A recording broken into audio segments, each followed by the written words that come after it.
Tulsa plays hard, aggressive defensively. They look to try to create steals. They'll play, probably 65% zone. Usually start games off in some man and then go zone, and they're deep. They play a lot of different guys. They have a lot of contributors. Tough, hard-nosed team.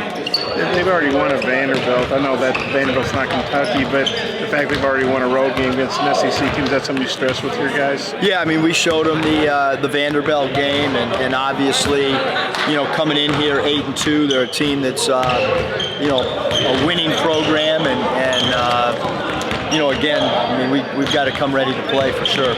This is your first time to play after a loss. How's practice been this week? How do you expect your guys to bounce back? I hope we'll bounce back like we have in the past, which is with a lot of energy and a lot of determination, a lot of toughness. I hope that's how we bounce back. I wish we would have played. We lost on Saturday. I wish we would have played Sunday, Monday, Tuesday, but we had a week, between games, and hopefully we still have that bad taste in our mouth, even though it's been, a little bit of time separating between the Western game and this game. How healthy is everybody? 100% healthy. Mason's shoulder all right? Mason's shoulder's all right. My brain's all right. Everybody's feeling good.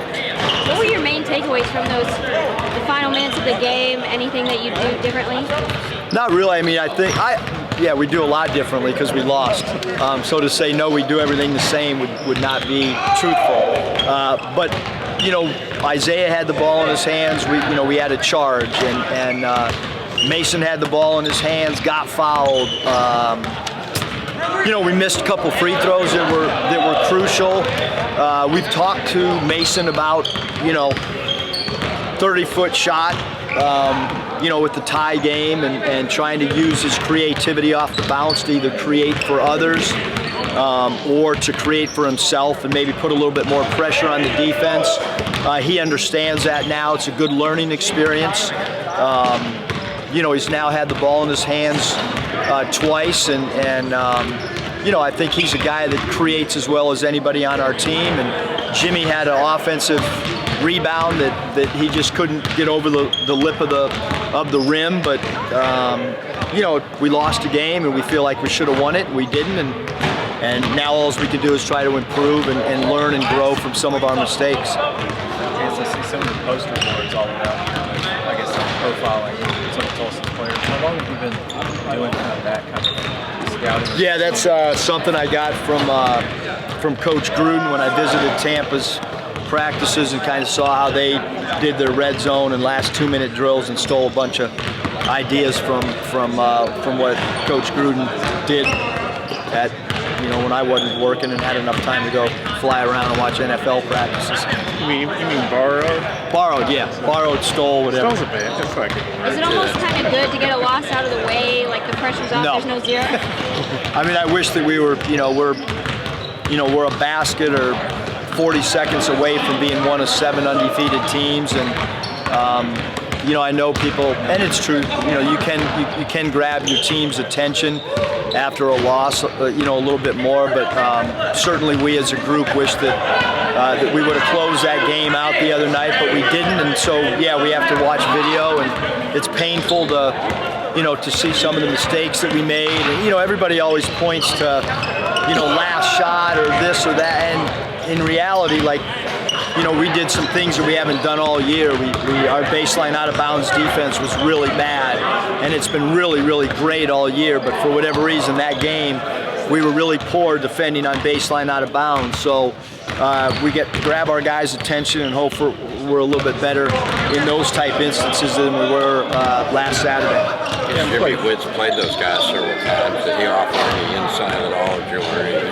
No, I mean, Jimmy understands some of the personnel and strengths and weaknesses, and we played Tulsa last year at Nevada. So, we have our old scouting reports, but everything's kind of different, changes, and how Jimmy played stuff at SMU's, probably different than how we play it. So, but it's helpful for him to certainly feel like he knows some of the personnel on the opposition's team. They have some players now that are playing key roles for him that were key guys last year that you kind of have already had experience against? Yeah, Horns, last year and this year we felt like He's a guy when they need a basket, they'll get it to number 41, who plays the 3 and the 4 for them. You know, obviously the transfer from LSU, number 0, Rochelle, he did not play last year, but he's a really good player that's kind of a guy who creates offense and defense for him. But yeah, Joyner played against us at the point last year, so they have a lot of pieces back, and you know, Jackson's a guy that can really dribble, drive, and find seams in the defense, and you know, their off guard 22 can really shoot it. We can't give him any airspace. And Carita off the bench has been out for 3 games, number 5, and he can shoot the ball well. He's a good basket cutter. So certainly they have, and they're deep. They're gonna play a lot of guys. I saw you tweet out the Yes Sir video. Have you had a chance to talk to Coach Pippen yet? And what are your overall thoughts on the hire? Yeah, no, it's. I mean, I don't know anything about football, but I think everybody in the department's really happy and excited. And we've left him alone. He's out recruiting and trying to get a staff together, so he certainly doesn't need to talk to the basketball coach right now. But I look forward to developing a relationship with him. And I've read and watched all the stuff you guys have done, and really intrigued with some of the things that he does recruiting, and you know, to hear about the impact that he has with recruits' parents, and those type things are important. And you know, every article and every media interview that comes out, I'm sending it to our staff about him talking about relentlessly recruit. Certainly I've learned a lot from afar, watching some of the stuff that he does in a short amount of time. You said you wish you played Sunday, Monday, Tuesday, Wednesday, Thursday. You mean like one of those days? You don't No, I wish we played all those days. All those days? Yeah, I'm not a good loser. My wife's got me sleeping in the pool house until we win again. Western Kentucky got a lot of points in the paint. What can you take away from that, and how you guys don't let that happen again? Yeah, I mean, I think that's kind of a little bit of who we are, because especially the way we defend the 3-point line. I think even if we had, you know, 6-7 footers, if you're going to defend the 3 and take that away from people, it's going to be hard.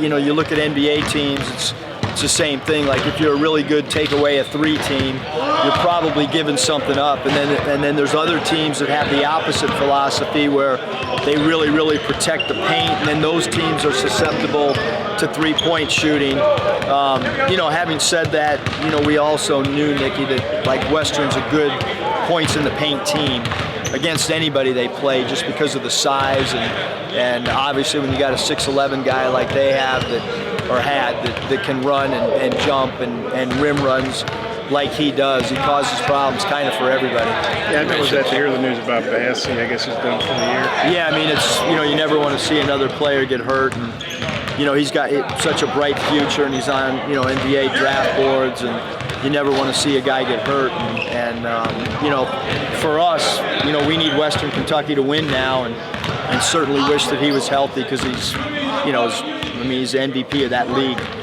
You mentioned Tulsa's depth. Does that change your rotations? We'll keep doing what we do and hope we can win. You saw Jamario Bell knock down a couple shots just now. How's he been recently? Yeah, Jamario's been great. I mean, we need somebody in practice that's got enthusiasm and stuff like that, and he's slowly picking up some of our offensive and defensive concepts. If you had an emergency situation, had to play him, how would you feel about that? I know he could use some, you know, he'd go in there and bang, and we could use his fouls for sure. He's not afraid to contact. He seeks contact even in, I'm like, Jamario, like, we're not going live right now, man. But he seeks contact. He's had a great attitude for sure, and I think he's made our practices a lot better. But he could set a good pick, huh? He sets a really good screen. What do you think of Desi's play in the last week? You know, I've talked to Desi about it. I've just been so impressed with how, you know, when the shots weren't falling, he got to the basket, and now teams are kind of playing him for the dribble drive, and now that's opened up his 3-point shooting where people aren't crowding him as much. And we certainly, you know, I mean, he had a career night the other night, and hopefully that really helps his confidence. He does seem like he's knocking down some threes now. Yeah, I mean, you know, you look at the last 2 games, and he's shooting a good percentage, and even the ones he misses, you think they're going in. How do you feel like these practices have been this week? You know, yesterday and today. I mean, today we were a little bit, you know, lighter than normal, but the first 2 days were pretty intense and pretty hard. Final question? Anything? You guys took Sunday off? Yeah. Thanks, you guys.